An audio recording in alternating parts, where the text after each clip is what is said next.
T history.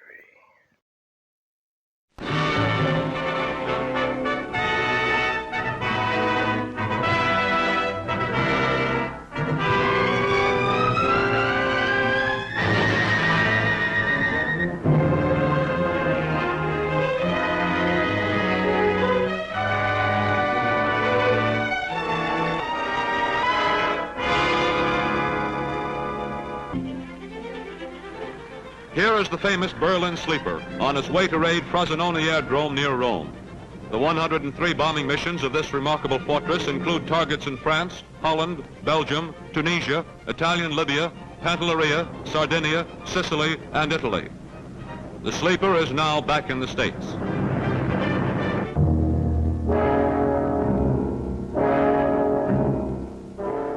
Moving day for the 321st Bombardment Group brought thunderstorms, heavy showers, and mud.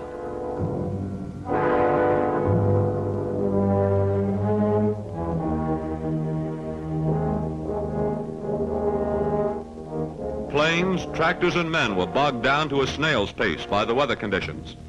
But in the 48 hours allotted for the job, the camp was torn down, equipment and supplies loaded and packed, and the movement completed. They used C-47 cargo planes and their own B-25s. 24 hours after they landed in Italy, the group flew their first mission.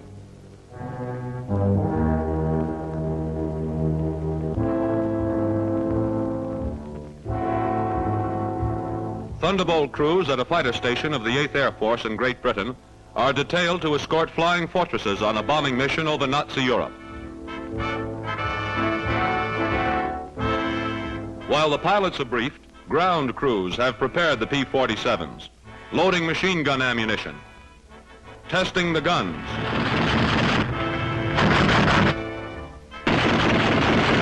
filling the auxiliary tanks for long range. These squadrons are leaving for the front, the great air front over Western Europe.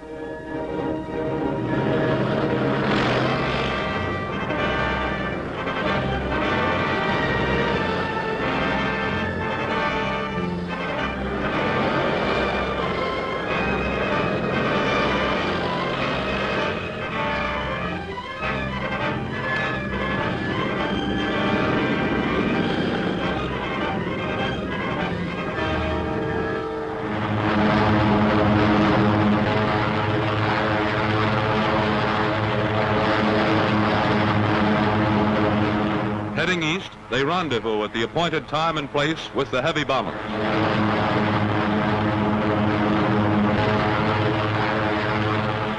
And here are the heavies, giant flying fortresses that drop their tons of high explosives on pinpoint targets.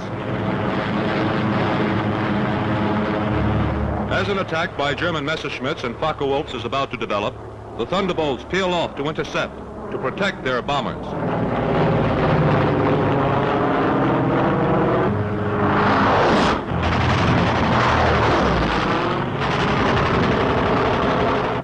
Done their job well, turned back the Hun, while the bombers released their destructive cargoes. In the process, many enemy fighters were down.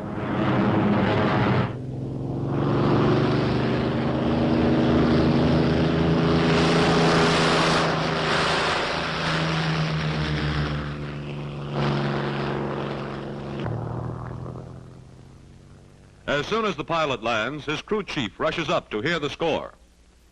But in addition to the pilot's account, there's a film record of action when the guns were fired.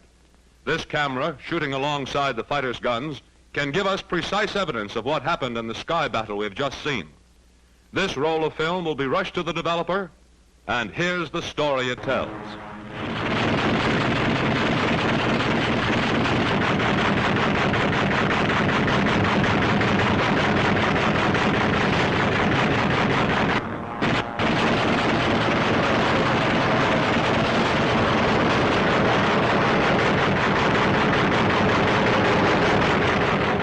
A good day's hunting by a Thunderbolt.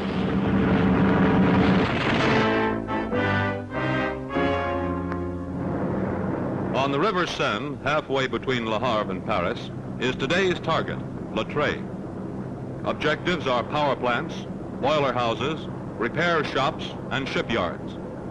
36 B-26s took off, 33 attacked, protected by 11 squads of Spitfires.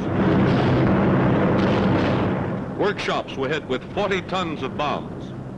All vessels docked here were set afire as 4 other fighter squads swept the area. This was an extremely successful bombing mission, since there were no losses or casualties for our side.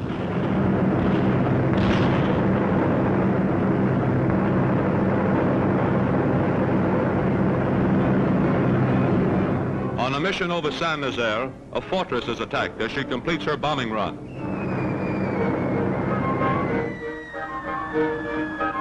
Hit fatally and engine smoking, the ship plummets down and crashes into the sea, a flaming comet.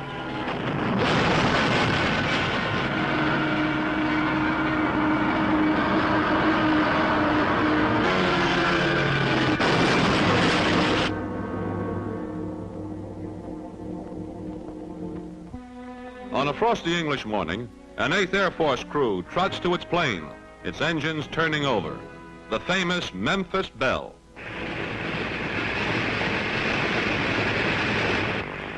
They move down the line in their regular order.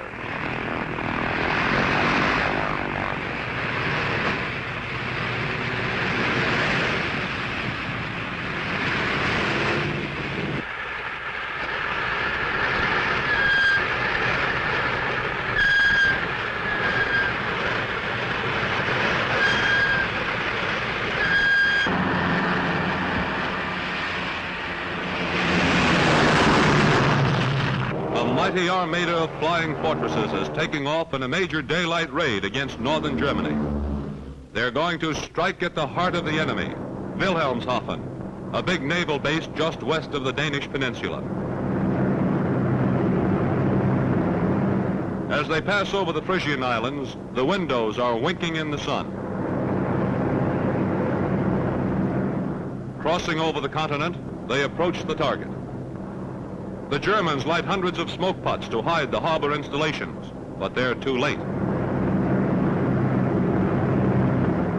This heavy flak indicates how important the target is.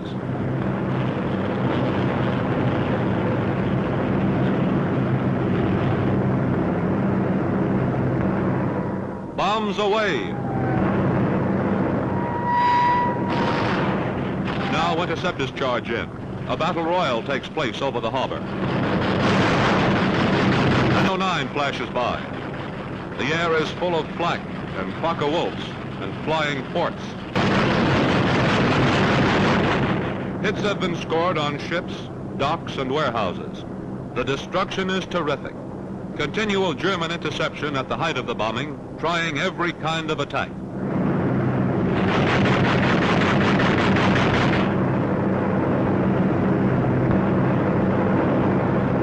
A stricken American Eagle drops out of formation, fading fast. But as the fortresses leave the smoking target behind, they resume formation, filling in gaps for the planes that won't make the round trip.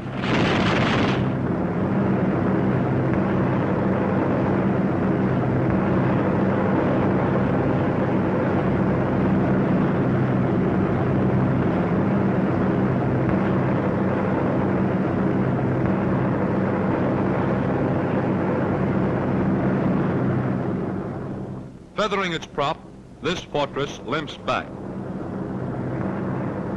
At long last, home base. The mission has been completely successful, but we paid the price in men and materiel, and both must be replaced from home.